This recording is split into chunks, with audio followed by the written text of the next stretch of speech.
गांव के अंदर एक बुजुर्ग व्यक्ति रहा करता है जो टूटी फूटी झोपड़ी में रहा करता था। आज उस बुजुर्ग व्यक्ति के घर के सामने, उसी झोपड़ी के सामने एक बहुत बड़ी गाड़ी आकर रुकती है और जब उस गाड़ी में से एक महिला उतरती है तो उस महिला को देखकर जो आसपास के लोग होते हैं एक बार के लिए शौक में पड़ जाते हैं कि ये तो कोई बहुत बड़ी अधिकारी है और उस बुजुर्ग व्यक्ति के वो पैरों को छूने लगती है और कहने लगती है कि बाबा, आज मैं आपके आशीर्वाद से ही कलेक्टर बन चुकी हूँ। दोस्तों, ये महिला कौन थी और इस बुजुर्ग व्यक्ति के साथ इसका क्या संबंध था? आप लोग भी पूरी कहानी के बारे में जानना चाहते हैं तो वीडियो को लास्ट तक जरूर देखिएगा। दोस्तों, आगे बढ़ने से पहले हमारी वही रिक्वेस्ट कि जो हमारे चैनल के साथ नए हैं कृपया करके चैनल को फॉलो कर लें, बेल आइकन को जरूर प्रेस करें। नमस्कार, जय हिंद। आप देख रहे हैं APH न्यूज़ राहुल रावत के साथ। तो दोस्तों, आज की जो हकीकत की घटना आपको बताने जा रहा हूँ, राजस्थान के एक गाँव की हकीकत की घटना है। यहाँ पर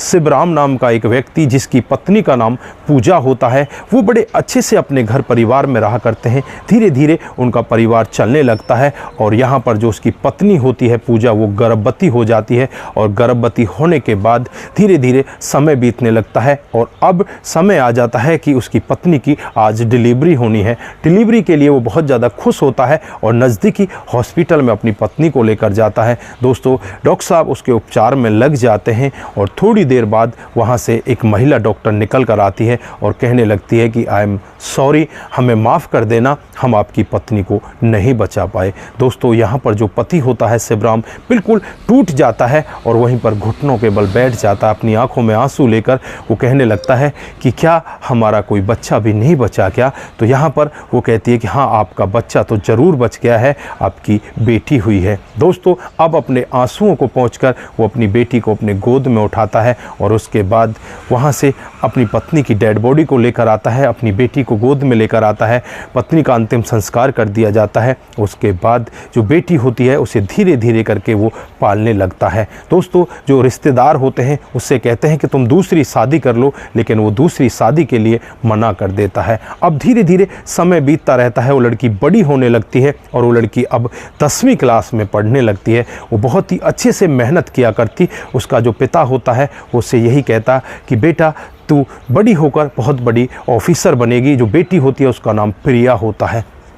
दोस्तों, पिता की आशा उसी के ऊपर टिकी होती है और एक दिन पिता बाज़ार से अपनी बेटी के लिए कोई सामान लेकर आ रहे होते हैं, तभी रोड एक्सीडेंट में अचानक उनकी मौत हो जाती है। अब मौत के बाद उनके घर में तो कोई भी नहीं रहता, वो बेटी बिल्कुल अकेली पड़ जाती है। इधर उधर जो रिश्तेदार होते हैं सभी लोग यहाँ पर पहुँच जाते हैं। अब यहाँ पर सबसे बड़ा सवाल यही उठता है कि इस बेटी की जिम्मेवारी कौन लेगा? ये 10वीं क्लास में बेटी पढ़ती है। तो यहाँ पर जो नाना नानी होते हैं वो उस बेटी की जिम्मेवारी लेने के लिए तैयार हो जाते हैं और बेटी को अपने साथ ले जाते हैं। दोस्तों, बेटी का जब 10वीं क्लास का रिजल्ट आता है तो नाना नानी भी बहुत खुश होते हैं। वो ज़िले में टॉप कर देती है। दोस्तों, फिर उसके बाद अब उनका एडमिशन आगे दिलाना था। इस सब के लिए वो अपने बेटे को कहते हैं कि बेटा, इसका एडमिशन आगे क्लास में जाकर दिला दे, ये बहुत अच्छी ऑफिसर बनेगी। लेकिन बेटा यहाँ पर चाहता था कि इसको ना पढ़ाया जाए, ये यहीं पर घर का काम करती रहे। जो उसकी पत्नी होती है यानी कि इस लड़की प्रिया की जो मामी होती है वो भी यही चाहती थी कि ये लड़की हमारे घर के कामकाज को करती रहे। लेकिन यहाँ पर जो नाना नानी थे वो यही चाहते थे कि ये हमारी जो नाती है ये भी पढ़ लिख कर वो ऑफिसर बन जाए। लेकिन नाना नानी की यहाँ पर चलने नहीं दी जाती क्योंकि वो बूढ़े हो जाते हैं। दोस्तों, उसके बाद उस लड़की का एडमिशन कहीं भी नहीं कराया जाता। वो लड़की वहीं पर बैठकर रोने लगती है और सोचने लगती है कि मैं आगे अब कैसे बढ़ूंगी, कैसे मैं आगे अपने पापा की जो इच्छा है उनकी पूर्ति करूंगी। ये लोग तो मुझे पढ़ने ही नहीं दे रहे। वो अपने कुछ दिन का समय इसी तरह से बीत जाता है और एक दिन का वाक़या होता है। जो नाना होते हैं वो यहाँ पर बीमारी के चलते हुए चल बसते हैं। दोस्तों, उसके 10 दिन बाद ही नानी भी मर जाती है। अब घर में मामा मामी का राज हो जाता है और मामा मामी तो पहले ही नहीं चाहते थे कि ये लड़की पढ़े और ये पढ़ लिख कर कोई ऑफिसर बने। वो तो यही चाहते थे कि ये हमारे घर के काम को करती रहे। अब यहाँ पर उसके ऊपर घर के काम का जोर दे दिया जाता है। प्रिया यहाँ पर ऑनलाइन भी पढ़ाई करने लगती है। अब यहाँ तक उसके ऊपर इस तरह के जुर्म होने लगते हैं कि उससे जो फ़ोन होता है उसे भी छीन लिया जाता है, उसको फ़ोन भी देना बंद कर दिया जाता है। अब वो घर में बिल्कुल कैद होकर रह जाती है। अब वो मन ही मन सोचने लगती है कि इस तरह से तो तेरा गुजारा नहीं चलेगा, अब तू यहाँ से किसी तरह से निकल ले। और एक दिन का वाक़या होता है जब मामा मामी कहीं बाहर गए होते हैं दोस्तों, वो तुरंत ही अपना एक बैग लेती है और बैग लेकर घर से निकल पड़ती है और एक ट्रेन में बैठ जाती है और ट्रेन में बैठकर वो आगे की तरफ चलने लगती है। उसे नहीं पता होता कि ये ट्रेन कहाँ जा रही है। दोस्तों जैसे ही वो ट्रेन अपने लास्ट स्टेशन पर आकर रुकती है, वो लास्ट स्टेशन नई दिल्ली होता है। जैसे ही वो नई दिल्ली रेलवे स्टेशन पर अपना कदम रखती है, तुरंत ही वहाँ पर उसे 2-3 टीटी पकड़ लेते हैं और उससे कहते हैं कि तुम अपनी टिकट दिखाओ। वो कहती है कि मेरे पास कोई टिकट नहीं है। वहीं पर एक बुजुर्ग व्यक्ति ये सब देख रहा होता है। बुजुर्ग व्यक्ति टीटियों से कहता है कि भाई इसे छोड़ दीजिए, जब इसके पास टिकट नहीं है। तो यहाँ पर बुजुर्ग व्यक्ति से वो कहने लगते हैं कि तू इतना ही भला चाहता है तो इसके पैसे भर दे और इसे छुड़ा कर ले जा। वो बुजुर्ग व्यक्ति जो उसके जेब में पैसे होते हैं उन सभी पैसों को उनको दे देता है और कहता है कि ठीक है मुझे इसको दे दीजिए। उसके बाद उसे अपने घर ले जाता है। अब यहाँ पर वो लड़की सोचने लगती है कि मैं तो इस बुजुर्ग व्यक्ति को जानती तक नहीं, ये है कौन, ये मुझे अपने घर क्यों ले आया। वो उससे बातचीत करती है और वो वहाँ पर उसके साथ चुपचाप चली भी आती है, क्योंकि आगे उसे कोई रास्ता भी नहीं दिखाई दे रहा था। वो बुजुर्ग व्यक्ति जब उससे उसकी अपबीती सुनता है तो उसकी आंखों में भी आंसू आ जाते हैं। पर वो बुजुर्ग व्यक्ति कहता है कि बेटा मैं तेरा बाबा हूँ, आज से तू मेरी बेटी है और तू जो चाहे वो कर। तू मेरे पास कुछ ज़मीन है, मैं उस ज़मीन को बेच दूंगा, उसके बाद तू अपनी पढ़ाई कर लेना। दोस्तों यहाँ पर जो बुजुर्ग व्यक्ति होता है अपनी ज़मीन को बेचकर उस बेटी की पढ़ाई में पैसा लगाता है। वो बेटी दिल्ली के मुखर्जी नगर में पहुँच जाती है, वहाँ जाकर अपनी पढ़ाई स्टार्ट कर देती है।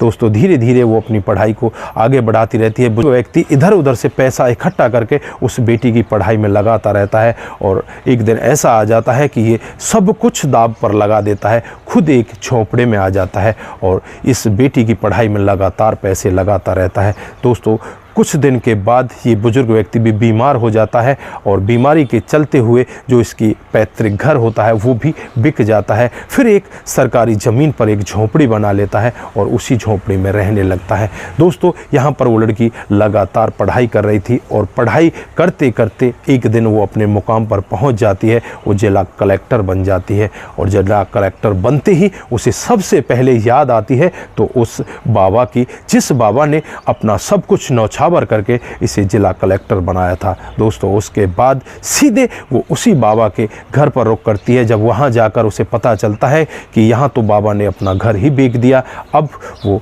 जाए तो कहाँ जाए। से वो थोड़ी आगे बढ़ती है, पड़ोस में ही रहने वाला एक व्यक्ति उसे बताता है कि इस तरह से वो वहाँ पर सरकारी जगह में एक झोंपड़ी बनाकर रह रहे हैं, वो तो बहुत ज़्यादा बीमार हैं।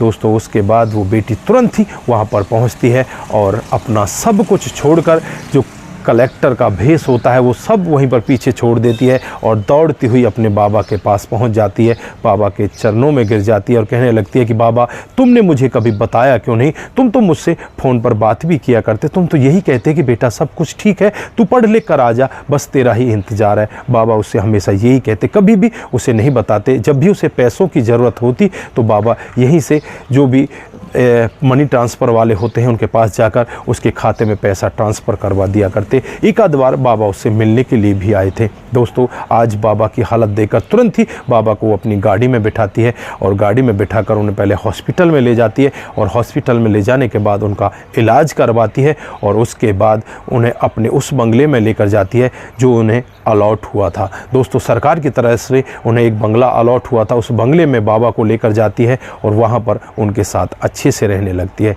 तो दोस्तों ये रही आज की हकीकत की कहानी, एक लड़की के साहस की कहानी जिसने अपने जीवन में कितनी सारी कठिनाइयाँ झेली और उसके बावजूद भी वो जिला कलेक्टर बन जाती है। तो दोस्तों यहाँ पर आप क्या कहना चाहते हैं, आप ऐसी बहादुर लड़कियों के बारे में कैसे विचार रखते हैं और यहाँ पर उस बुजुर्ग व्यक्ति के बारे में जिसने अपना सब कुछ न्यौछावर कर दिया और उस लड़की को जिला कलेक्टर बना दिया। तो दोस्तों यहाँ पर आपकी जो भी राय है एक बार कमेंट बॉक्स में जरूर दीजिएगा। दोस्तों के लिए बस इतना ही, फिर मिलते हैं किसी नए मोड के साथ। तब तक के लिए आप अपना ख्याल रखें, परिवार का ख्याल रखें, सतर्क रहें, सावधान रहें। नमस्कार, जय हिंद,